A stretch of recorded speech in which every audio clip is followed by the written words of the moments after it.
Good morning সবাইকে। এখন বাজে সকাল 7:30। আমরা 8টার দিকে ব্রেকফাস্ট করতে যাব, যেহেতু আমাদের ফ্লাইট হচ্ছে 11:30টায়। তো 10টার দিকে এয়ারপোর্টে যেতে হবে। উঠে সব কিছু গুছায় নিলাম। এখন সবাই নাস্তা করতে বের হব, নিচে যাব আর কি, লবিতে। সুরা যখনই গোসল করতো তখনই হচ্ছে শামুক সে খোঁজার ট্রাই করতো। তোর বাবা আর ওর মামা সবাই মিলে শামুক ওকে অনেকগুলা খুঁজে দেয়। তো খুশি হয়ে সে তার বাবাকে আর মামাকে 2 টাকা করে দিছে। তো যাই হোক, আমরা হচ্ছি নিচে নেমে গেছি। আমার ছোটো ভাই উপরে ঘুমাচ্ছে, ও যেহেতু রাতেবেলা বিচে ছিল, ওর ঘুম হয় নাই। তো বলতেছে তোমরা গিয়ে খাওয়া দাওয়া করো, আমি খাবো না, আমি পরে কিছু খেয়ে নেব। পরে আমরা আসছি, আমি অল্প করে খিচুড়ি নিছি। এদের খিচুড়িটা খুবই মজা, খিচুড়ি পোলাও। আর সুরা এই কয়দিন কর্নফ্লেক্স খাইছে, কিন্তু আজকে সে বলতেছে সে কর্নফ্লেক্স খাবে না, সে জাস্ট একটা কেক খাবে। আর আপেল আর পেয়ারা নিচ্ছে। তো ওকে নিয়ে আমি আবার একটু বাইরে আসলাম, সে একটু দৌড়াবে বলতেছে। ওকে একেবারে রেডি করায় ফেলছে, আমিও রেডি হয়ে গেছি। আপুরা এখন উপরে চলে গেছে, ওরা রেডি হবে, দেন আমরা সবাই একসাথে বের হয়ে যাব। ও এখন চলে যাবে বলে ও নাকি এখন দৌড়াবে, এই রোদের মধ্যে দৌড়াবে। আসো, শরীর খারাপ লাগবে পরে। সুরা সুরা রোদের দিকে যাও না, এদিক দিয়ে থাকো, এদিকে আসো।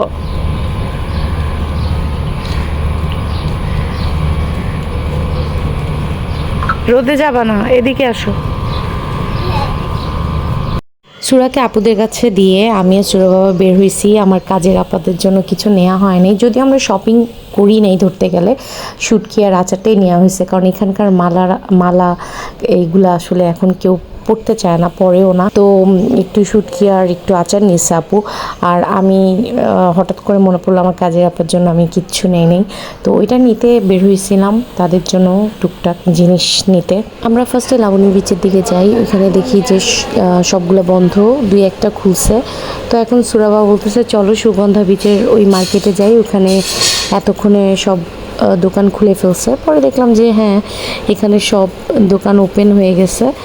তো ঝটপট করে আমি একটু আপাদের জন্য কিনলাম। সুরা যেদিন কক্সবাজার আসবে, সুরার পাপা সুরাকে বলছে যে বাবুজান তুমি আমার জন্য শামুক নিয়ে এসো। তাই সে পানিতে নামলে শামুক খুঁজতো।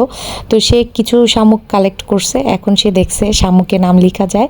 এখন সে লিখবে পাপা আই লাভ ইউ, মানামণি আই লাভ ইউ। তো আমরা ওগুলা লিখায় এখন যে আমরা এখন বের হচ্ছি।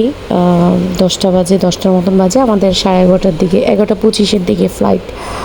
তো এই তো আমাদের হোটেল থেকেই হচ্ছে গিয়ে মাইক্রো দিয়েছে, ও তারা আমাদের নামায় দিয়ে আসবে।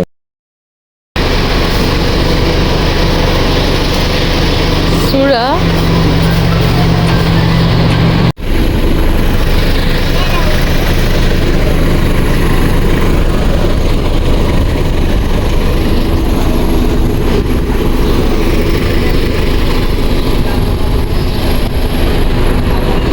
দেড় ঘন্টা আগে এসে আমরা সবাই বসে আছি।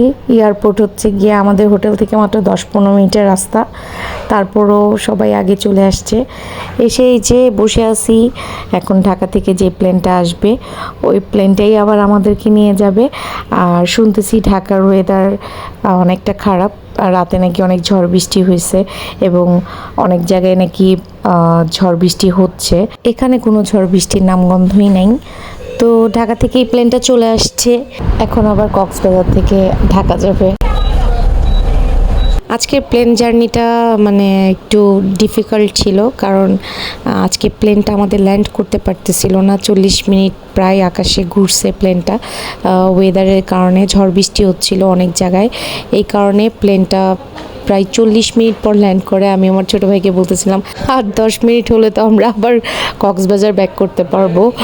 তো যাই হোক, ছোট প্লেন, তার মধ্যে ঝড়ের মধ্যে আরও বেশি শেক করতেছিল প্লেনটা, এর মধ্যে সবাই ছিল ভয়ে। তো যাই হোক, পাইলট খুবই সুন্দরভাবে ল্যান্ড করতে পারছে আলহামদুলিল্লাহ। আপু কেবিন ক্রুকে বলতেছিল ল্যান্ডিং অনেক সুন্দর হয়েছে। তো কেবিন ক্রু বলতেছিল আপুকে যে হ্যাঁ, আমি ভাবছি যে হার্ড ল্যান্ডিং হবে, তার তুলনায় অনেক ভালো হয়েছে। এটা শুনে আমার ভাই অনেক ভয় পাইছে। তো যাই হোক, বাসায় ঢুকতে ঢুকতে 2:30 বেজে গেছে। আম্মু হচ্ছে শাওন দিছিল ঝুরা মাংস, এটা গরম করলো, খাসির গোশত গরম করলো, তারপরে রোস্ট গরম করছে, পোলাও বের করতেছে। তো যেহেতু এটা হতে অনেক সময় লাগবে গলতে পোলাওটা, তাই আমার ভাই গিয়ে আবার নিয়ে আসছে কাচ্চি বিরিয়ানি সবার জন্য। আর আমার আব্বা যেটা মেইন ড্রাইভে ঘোরার সময় যে কাঁঠালটা আনছে ওইটা একটু পচে গেছে সাইড দিয়ে, তো যেগুলো ভালো ওগুলো বের করে নিতেছে। তো আজ এই পর্যন্তই, সবাই ভালো থাকবেন, সুস্থ থাকবেন, আল্লাহ হাফেজ।